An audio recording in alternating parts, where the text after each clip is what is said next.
Indo British advanced pain clinic నొప్పి మాయం surgery దూరం ఫర్ అపాయింట్మెంట్స్ 9155515563.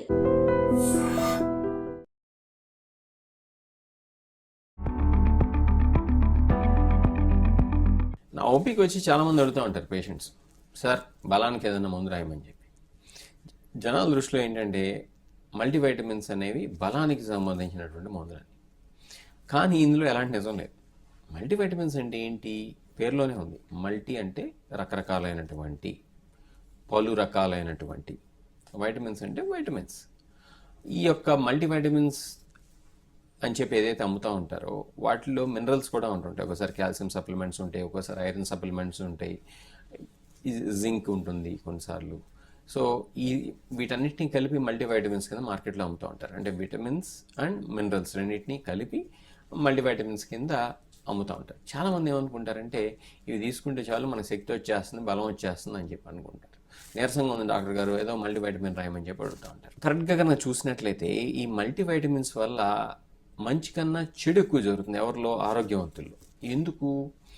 మన శరీరానికి కావాల్సినటువంటి పోషక పదార్థాలు అనేది ఒక బ్యాలెన్స్డ్ డైట్ ద్వారా, అంటే పోషక పదార్థాలు సరైనటువంటి సమపాళ్లలో ఉండేటువంటి డైట్ ద్వారా మనకు లభిస్తే అది బ్యాలెన్స్డ్గా ఉంటుంది.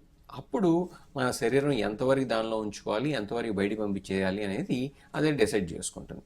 మన శరీరంలో బ్యాలెన్స్ అలా క్రియేట్ చేసి ఉంది. అలా కాకుండా మనం రోజు ఇది ఇండస్ట్రియల్ డోసెస్లో, అంటే తీసుకోవాల్సిన దానికన్నా ఎక్కువ డోసెస్లో కనుక మనం మల్టీవైటమిన్స్ని కావచ్చు, మినరల్స్ని కావచ్చు, ట్యాబ్లెట్ల రూపంలోనో, క్యాప్సూల్స్ రూపంలోనో, లేకపోతే పౌడర్ల రూపంలో కనుక తీసుకున్నట్లయితే మన శరీరానికి కావాల్సిన దానికన్నా కూడా ఎక్కువగా ఈ వైటమిన్స్, మినరల్స్ అనేవి లభ్యమవుతాయి. అప్పుడేమవుతుంది? మన శరీరానికి డ్యామేజ్ జరిగేటువంటి అవకాశం ఉంది. ఎక్కడెక్కడ డ్యామేజ్ జరగచ్చు? లివర్కి, కిడ్నీస్కి, అట్లానే నర్వ్స్కి, కొన్నిసార్లు హార్ట్కి కూడా. ఉదాహరణలు తీసుకుందాం. వైటమిన్ ఏ టాక్సిసిటీ కనుక తీసుకున్నట్లయితే, అంటే వైటమిన్ ఏ కనుక మనం తీసుకోవాల్సిన దానికన్నా ఎక్కువ డోసెస్లో కనుక విపరీతంగా కాడ్ లివర్ ఆయిల్ అని చెప్పి, ఫిష్ లివర్ ఆయిల్ క్యాప్సూల్స్ అని చెప్పి కనుక వాడినట్లయితే లివర్ డ్యామేజ్ అవ్వచ్చు. చాలామంది తెలియదు. అట్లనే వైటమిన్ డి కనుక మనం తీసుకోవాల్సిన దానికన్నా ఎక్కువగా కనుక తీసుకున్నట్లయితే కిడ్నీలో స్టోన్స్ రావచ్చు, నెఫ్రోకాల్సినోసిస్ రావచ్చు, అట్లనే నరాలకు సంబంధించినటువంటి సమస్యలు కూడా రావచ్చు. ఈ కనుక ఎక్కువగా కనుక తీసుకున్నట్లయితే వైటమిన్ ఈ కొన్ని సందర్భాల్లో ప్రాస్టేట్కి సంబంధించినటువంటి సమస్యలు రావచ్చు. అట్లనే కొన్ని రకాలైనటువంటి బి కాంప్లెక్స్ వైటమిన్స్ కనుక తీసుకున్నట్లయితే తీసుకోవాల్సిన దానికన్నా ఎక్కువ క్వాంటిటీలో మనకి నర్వ్స్కి, మన శరీరంలో ఉండేటువంటి నరాలకి డ్యామేజ్ అవ్వచ్చు. కాబట్టి ఏదైనా సరే అతిగా తీసుకోకూడదు. వైటమిన్ సి కూడా అంతే. మనం తీసుకోవాల్సిన దానికన్నా ఎక్కువగా తీసుకున్నట్లయితే కనుక కిడ్నీలో స్టోన్స్ రావచ్చు. కాబట్టి ఏది కూడా అతిగా తీసుకోకూడదు. అలానే ఏదో బలం వచ్చేస్తుందనో, నీరసంగా ఉందని చెప్పు ఎట్లా పడితే అట్లా కనుక మందులు కనుక వాడుకున్నట్లయితే మంచి కన్నా చెడు ఎక్కువగా జరుగుతుంది. కాబట్టి బలం కోసం అని చెప్పి మందులు వాడటం మానేసేయండి. బలం కోసం అని చెప్పి అసలు మీకు డౌట్ వచ్చినట్లయితే నా బలం లేదు, నాకు నీరసంగా ఉంది అని చెప్పి అనుకున్నట్లయితే కనుక దానికి సంబంధించినటువంటి సింపుల్ టెస్ట్ ఉంటాయి. హిమోగ్లోబిన్ సరిగ్గా ఉందా, కిడ్నీ బ్లడ్ టెస్ట్ బాగానే ఉన్నాయా, థైరాయిడ్ బాగానే ఉందా, వైటమిన్ డి బాగానే ఉందా, అలానే షుగర్ ఏమన్నా ఉందా, ఇట్లాంటి పరీక్షలు, బేసిక్ టెస్ట్ ఏవైతే ఉన్నాయో అవి కనుక చేయించుకున్నట్లయితే అది పెద్ద ఖరీదు కూడా కాదు. చేయించుకున్నట్లయితే కనుక మనకి అటువంటి డెఫిషియన్సీస్ ఉన్నట్లయితే, రక్తం తక్కువగా ఉంటే నీరసంగా ఉండొచ్చు, వైటమిన్ డి తక్కువగా ఉంటే నీరసంగా ఉండొచ్చు, అలానే క్రియాటినిన్ ఎక్కువగా ఉంటే కూడా నీరసంగా ఉండొచ్చు, షుగర్ ఎక్కువగా ఉంటే కూడా రకరకాలైనటువంటి అలసత్వం, నీరసంగా ఉండటం, ఇట్లాంటి సిమ్టమ్స్ ఉండొచ్చు. కాబట్టి వీటిల్లో ఏదైనా సమస్య ఉందా అని చెప్పి మనం తెలుసుకోవాలి తప్పితే గుడ్డిగా బలం కోసం అని చెప్పి 4 రకాలైనటువంటి మందులను కలిపి వేసుకున్నట్లయితే కనుక మంచిగా చెడు ఎక్కువగా జరుగుతుంది.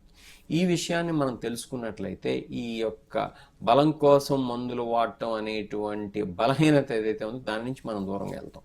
అట్లానే డాక్టర్స్ని కూడా ప్రెషరైజ్ చేయకూడదు. డాక్టర్ గారు నాకు మల్టీవైటమిన్స్ కావాలని చెప్పి.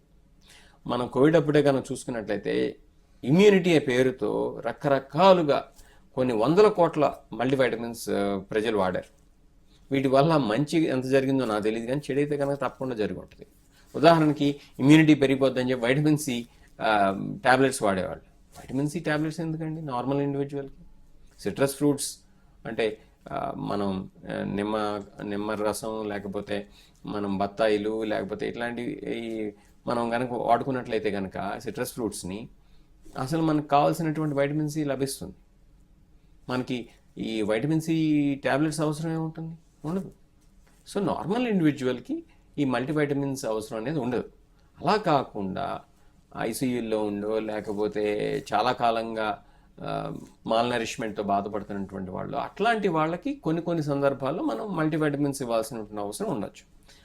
అలానే స్పెసిఫిక్ కండిషన్స్లో అంటే వైటమిన్ డి డెఫిషియన్సీ ఉంటే వైటమిన్ డి రీప్లేస్మెంట్ ఇవ్వటం అట్లాంటివి చేయాల్సినటువంటి అవసరం రావచ్చు. అంతేగాని గుడ్డిగా మాత్రం వైటమిన్స్ ఇవ్వటం అనేది మంచిది కాదు.